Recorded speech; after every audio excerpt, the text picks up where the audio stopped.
Bismillahirrahmanirrahim, wassalatu wassalam ala nabiyyina Muhammad amma ba'd. Assalamu alaikum wa rahmatullahi wa barakatuh, je vous souhaite la bienvenue pour cette nouvelle vidéo. Donc pour cette vidéo, Inch'Allah, on va entrer dans la leçon numéro 6 de ce livre, hein, toujours le même.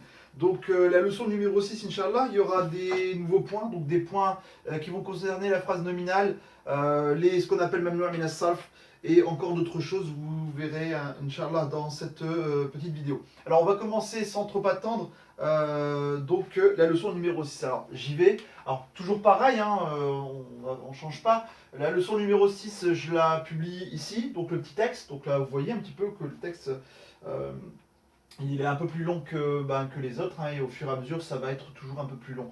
Donc, alors je vais pas tout lire, on va essayer de gagner du temps. Tout de suite, je vais passer, on va dire, aux points grammaticaux concernant cette leçon. Alors on y va pour le premier point.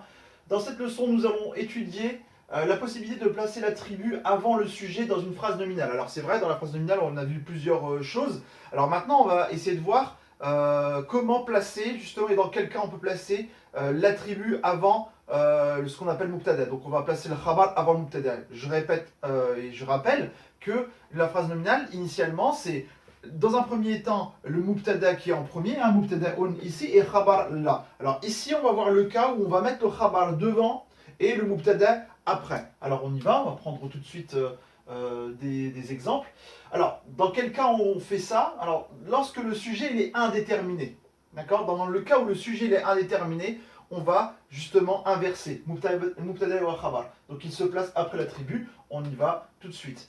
Alors, par exemple, donc un nouveau mot ici, mot de vocabulaire, rita'un, une couverture en arabe, rita'un ala al-firashi. Alors rappelez-vous, on avait vu le ala, préposition, donc la préposition forcément elle va introduire le khabar, d'accord? Donc dès que j'ai la proposition ici, je sais que la partie qui va être ici, c'est le khabar. Donc on a mubtada'un ici et on a ici le khabar. Donc ala al-firashi, sur le lit, hein, donc tout simplement, on voit très bien que le ala aussi, il implique là ici la kasra. Donc il va impliquer ici ismul majrour. Donc ici il va être majrour. Alors bil kasra dans ce cas-là, on verra que dans d'autres cas ce sera peut-être pas forcément la kasra, mais bon. En tout cas, qu'est-ce qui se passe? Alors, tout simplement, on évite d'écrire un nom indéterminé en mubtada. Le mubtada, généralement, il est ce qu'on appelle ma'rifa. Il est déterminé. D'accord? Ici, on voit très bien que rita'un, il est indéterminé parce qu'il y a le tanwin qui l'indique. Donc, on ne va pas écrire ça comme ça, mais on va plutôt l'écrire d'une autre manière. On y va. On va inverser. On va mettre ala al-firashi en premier et rita'un de l'autre côté. Ce qui va nous donner ala al-firashi, rita'un. Et ça, on va dire c'est la bonne écriture. D'accord? Donc ici, hein, généralement, c'est ce qu'on fait. Alors, vous allez me poser la question, est-ce que c'est obligatoire? Est-ce que c'est effectivement interdit de mettre ici le mubtada en premier dans le cas où il est indéterminé? Non, c'est pas forcément interdit. On verra justement, mais en général, on écrit plutôt comme ça que comme ça, d'accord? Donc voilà, il faut le savoir. Donc ici, le khabar il est en premier, on appelle d'ailleurs khabar muqaddam, et ici mubtada muakhar, d'accord? Donc muqaddam il est en premier, muakhar il est en second. Donc ici, on a l'inversion. Alors, on va passer ici, donc au nom, hein, mubtada'un il est ici, et donc le khabar il est ici. D'accord? Ala al-firashi rita'un. Alors maintenant, on va passer à la suite. D'après l'exemple précédent, nous avons une nouvelle préposition ala. Alors c'est pas tout à fait une nouvelle, puisque ala, on avait vu déjà dans le chapitre précédent que, déjà premièrement qu'il existait et qu'il impliquait la kasra. D'accord? Donc impliquant la kasra. Alors ici, alors dans le Coran, Allah Azzawajal, il va donner un exemple. Alors, il va donner un exemple de ce qu'on vient de dire, c'est-à-dire du fait de mettre en premier le khabar et en second le mubtada, d'accord? On a un exemple ici. Alayhim narun mu'assada, d'accord? Alayhim narun mu'sada. Donc ici, Surat al-Balad, verset 20, d'accord? Donc ici, on voit très bien que, alors on verra hein, ici le him ici, hein, cette construction-là, c'est un damir, hein, hum, huwa, ana, etc. Donc on voit très bien que Allah il n'a pas dit narun alayhim, non, il a dit alayhim narun, d'accord? Vous voyez, donc ici on a le mubtada qui est après et on a le khabar qui est avant. Donc on a un exemple. Alors, Justement pour vous donner entre guillemets un contre-exemple, parce qu'il y a aussi parfois des personnes qui disent non, à chaque fois qu'on a un sujet indéterminé, forcément il doit s'écrire après. C'est pas tout à fait vrai. Allah, dans le Coran aussi, il nous donne un contre-exemple où on peut trouver le mubtada dans le cas où il est indéterminé écrit en premier. D'accord? On a un exemple ici. Fawailun lil musallin. D'accord? Surat al-Ma'un, verset 4. On voit très bien que wailun ici, c'est un mubtada qui est nakira. D'accord? Qui est nakira. Et pour autant, on a le li ici. Donc on a cette partie-là qui est un khabar. D'accord? Le li, le ala, etc. Toutes ces particules-là impliquent ici la présence d'un khabar. Ici on a un khabar et ici on a un mubtada. Et vous voyez très bien qu'il n'est pas écrit lil musallin fawailun. Non, il est écrit d'abord fawailun. On a indéterminé ici. Et lil musallina juste derrière. Donc vous voyez, on a cette possibilité-là. Alors attention, je répète, en général, on écrit le khabar en premier, le mubtada en second, dans le cas où le mubtada il est ce qu'on appelle nakiratun. D'accord? Donc faites attention, là c'est effectivement, mais il n'y en a pas 30 000 de ces exemples-là. D'accord? Donc voilà. Alors maintenant je vais passer tout de suite à la suite. Donc, utilisation du possessif li. Alors, on avait vu le possessif li. Donc, rappelez-vous, hein, li nadirin, li salimin, on avait vu des exemples, des exercices aussi. Avec, attention, cette fois-ci, un nom déterminé par elle. Alors, maintenant, qu'est-ce qui va se passer si justement je vais mettre le li, le possessif. On avait vu qu'on avait mis le li avec des noms propres. Maintenant, qu'est-ce qui va se passer si je mets le li avec des noms déterminés commençant par le L, L-Tarif, ce qu'on appelle L-Tarif, ici hein, le L déterminé. Alors on a des exemples. Dans le texte, à un moment, il est écrit Lit-Tabibi Mektabun Kabirun. Alors donc déjà, dans un premier temps, un petit rappel, hein, juste par rapport à ce qu'on avait fait avant, vous voyez, Mektabun, il est, il est ici avec un tenwin, donc il est Nekira. Donc Kabirun, c'est un Nat, ici, hein, donc Nat ou Menaout. Ce groupe-là, normalement, en tout cas lui, normalement lui, c'est le mubtada. Normalement, il vient avant. Normalement, on aurait dû dire Mektabun kabirun lit-tabibi. Mais, comme j'ai dit tout à l'heure, le fait que Mektabun il soit justement indéterminé, on va le déplacer, on va l'inverser. On va mettre le mubtada par là et le khabar par là. Et oui, lui, c'est un khabar. Il est introduit par le li. Alors maintenant, ici, on a vous voyez là ici, on a ce lem. Donc d'où nous viennent un petit peu ces deux lemmes. On va essayer de voir la construction. Alors, on y va pour la construction. Initialement, c'était le lit d'abord et ensuite at-tabibou, d'accord? Donc un grand bureau appartient au docteur en fait. Hein. C'est ça que ça veut dire. Alors, donc ici, nous, comment on va construire ça? Alors, normalement, c'est le lit plus at-tabibou. Alors, maintenant, on va y aller, on va procéder justement par étapes. Qu'est-ce qui s'est passé? On y va. Si on veut mettre le lit avec le nom qui est ici, on doit dans un premier temps supprimer le premier alif. Ce alif-là, il va se supprimer. Et on va venir justement coller le lemme avec ce lemme qui est ici. Ça va nous donner la chose suivante. Donc, ça va nous donner, vous voyez, ce lemme il est collé. Mais le lemme, on avait dit, la possession, il va impliquer la kasra. Donc, la damma qui va être ici, elle va disparaître au profit de la kasra. Et on aura lit-tabibi. Lit-tabibi. Donc, vous voyez, faites attention, le premier alif là, il doit se supprimer. Et donc, on a lit-tabibi. Et c'est pour ça qu'on a lit-tabibi mektabun kabirun. Donc, ici, voilà comment on utilise le possessif quand on a des noms qui sont déterminés par le L-Tarif, ce qu'on appelle L-Tarif. Alors, maintenant, je vais passer à autre chose. Alors, on va passer à un autre point, c'est ce qu'on appelle les Mamnou Amin As-Sarf. D'accord, Mamnou Amin As-Sarf, on avait vu un des cas, si vous vous rappelez bien, on avait quoi? On avait les noms on avait des noms de personnes, noms propres, dans le cas féminin. D'accord? On avait Zainabou, Aïchatou, etc. Alors, on avait vu aussi un autre cas, on avait vu le cas de Omarou. Alors, Omarou, c'est pas un nom propre féminin, c'est un nom propre masculin. Et pourtant, lui aussi, il est Mamnou Amin As-Sarf. On avait vu quel autre cas? On avait vu le cas aussi des adjectifs de couleur. Azalakou, Abiadou, Aswadou, Asfarou, etc. Donc, on va essayer de mettre toutes les catégories. Alors, l'objet de cette leçon, c'est pas de mettre justement, de détailler et de donner toutes les causes. Hein, non, c'est simplement de donner un petit aperçu de ce qu'on a vu pour l'instant, depuis le début, depuis le chapitre 1. Alors, on y va. Alors, même Minasaf, souvent, en français, on les appelle des diptotes. Alors moi, j'aime pas trop utiliser les mots français, d'accord. Souvent, on entend accusatif, nominatif, diptote, etc. Alors moi, j'aime pas trop. J'aime bien utiliser le vocabulaire arabe parce que, je répète, quand après vous allez évoluer dans la langue, vous allez avoir besoin de ces termes, de ces, comment dire, de ces mots, de ces mots de vocabulaire, d'accord. La terminologie, on va dire, en arabe, on en aura besoin. Donc diptote, accusatif, etc. Ouais, c'est bien, mais bon, après, on ne sait plus trop ce que ça veut dire.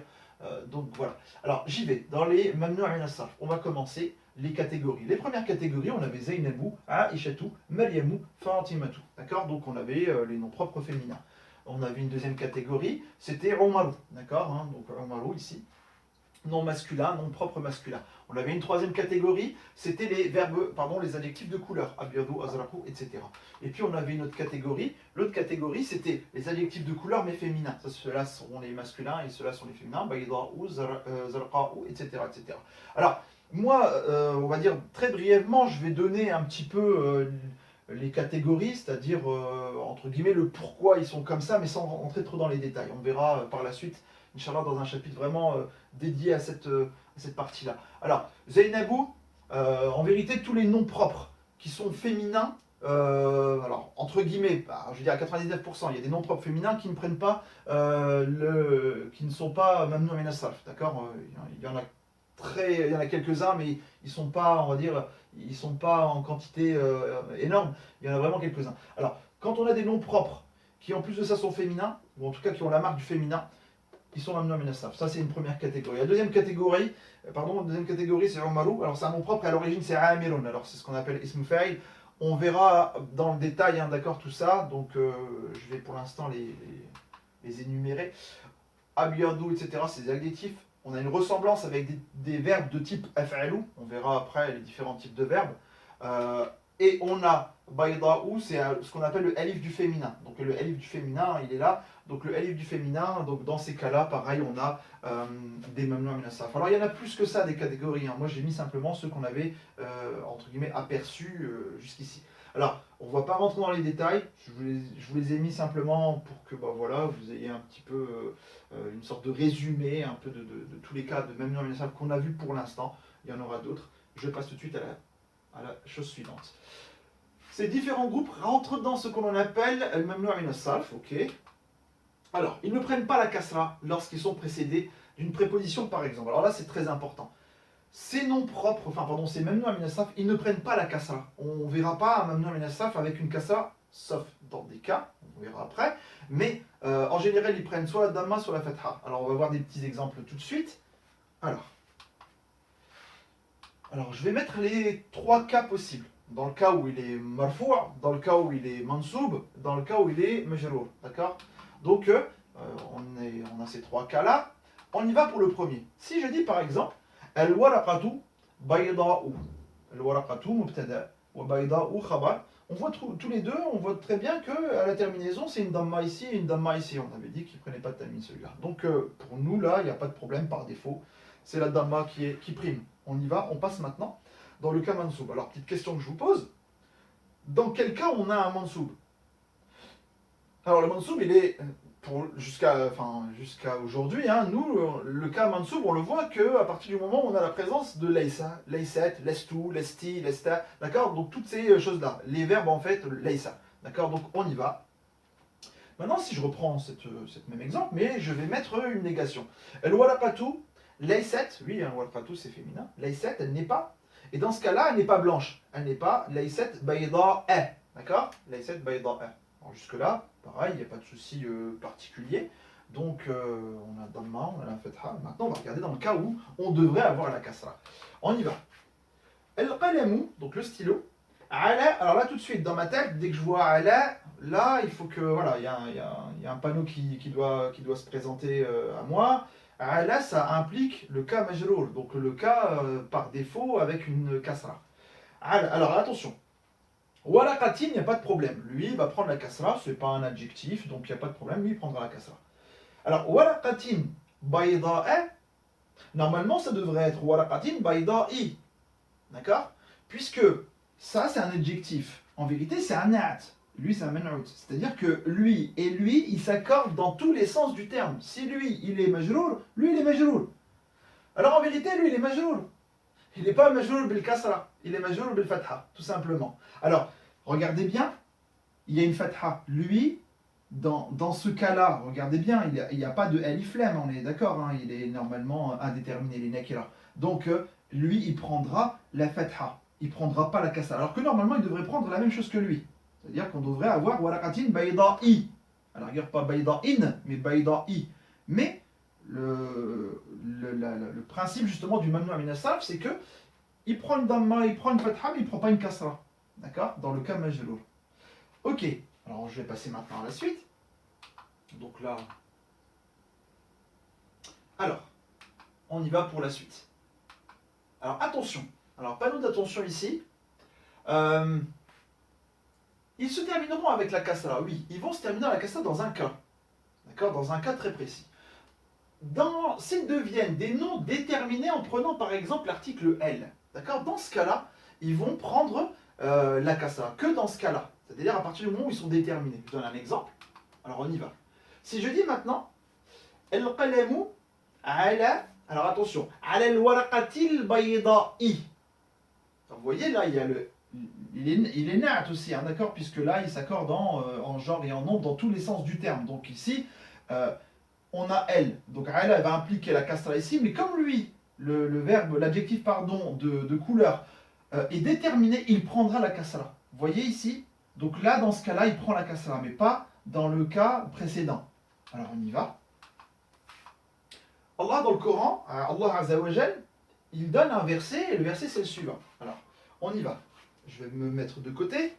Alors, dans la sourate Al-Baqarah, verset 187, Allah Azza wa Jal, il dit وَكُلُوا وَاشْرَبُوا حَتَّى يَتَبَيَّنَ لَكُمُ الْخَيْطُ الْأَبْيَضُ مِنَ الْخَيْطِ الْأَسْوَدِ مِنَ الْفَجْرِ ثُمَّ أَتِمُّوا الصِّيَامَ إِلَى اللَّيْلِ. D'accord? Donc voilà le verset. Alors, on regarde un petit peu de plus près. El khaytul abiyadou. Bon, il n'y a pas de problème, hein. Ici, le khaytou, il est marfou' bid-damma, abiyadou, ça ne nous pose pas de question. Mais attention, on a cette partie-là. En vérité, mina, c'est aussi une préposition comme ala, comme li, etc. D'accord? Donc ici, pardon, ici c'est une préposition. Donc, comme ala, etc. On va l'étudier plus tard, mais elle aussi, elle va impliquer la kasra. Ou en tout cas, elle va impliquer le kal majrour. Donc, qu'est-ce qui se passe? El khayti, il a le alif lam. Donc, il prend là, la kasra, il n'y a pas de problème.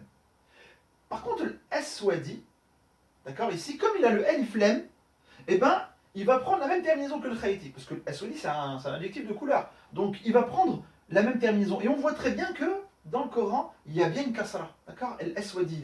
C'est pas écrit el aswada. Non, c'est marqué el aswadi. Donc parce que les deux sont au cas déterminé. On a Elif Lam là et le L ici aussi pareil. Alors maintenant je vais passer à la chose suivante. Alors ce qu'on appelle les prépositions de lieu. Rinda ou Qurba. Alors Rinda, on pourrait le traduire comme chez. D'accord? Rinda c'est chez. Et Qurba c'est près. D'accord? Donc ces deux prépositions là, ce qu'on appelle les prépositions de lieu, on verra après comment ils s'appellent, ce qu'on appelle Dharf ou Makan. Alors, Dharf ou Makan, c'est des prépositions de lieu. Alors, il y a des prépositions aussi de temps, on verra plus tard. Ces deux prépositions ont la particularité d'impliquer la kasra aussi. D'accord? Ils ont la particularité d'impliquer la kasra. Alors, on passe à la suite. Alors, on y va. Ici, les noms propres de type Fatimatu, Maryamou, Aishatu, Zainabou ne prennent jamais de kasra. Déjà, premièrement, ils ne prennent pas le alif lam déjà. D'accord? Donc ils prennent jamais la kasra. Eux, ils prendront soit la fatha, soit la damma. D'accord? Soit la fatha, soit la damma. Donc ils prendront jamais la kasra. On y va. Ici, j'ai par exemple ici un exemple avec Inda, hein, donc pour vous montrer que n'oubliez pas, même min as-sarf, quand je dis Fatimatu, Maryam, Aïchatu, Zainabou, on a aussi Umaru, c'est un mamnu min as-sarf, c'est un nom propre. D'accord? Alors, on y va. Rinda tabibi Umara. Rinda, il va impliquer la kasra dans le mot qui va suivre. Ok, il n'y a pas de problème, on a bien la kasra. Mais normalement, il doit impliquer aussi la kasra dans l'autre, puisque en fait, c'est le docteur Umar. Donc, ils sont liés. D'accord? Si lui prend le kasra, lui prend un kasra. Si lui prend Damma, il prend un Damma. Ici, ils sont en bloc, d'accord? Eh ben, qu'est-ce qui se passe? On a Inda Tabibi Omara. Vous voyez, on n'a pas Inda Tabibi Omari. On a Inda Tabibi Omara. Donc, faites attention, on est dans le même cas. Hein, lui ne prend pas de Kassa. On passe à la suite.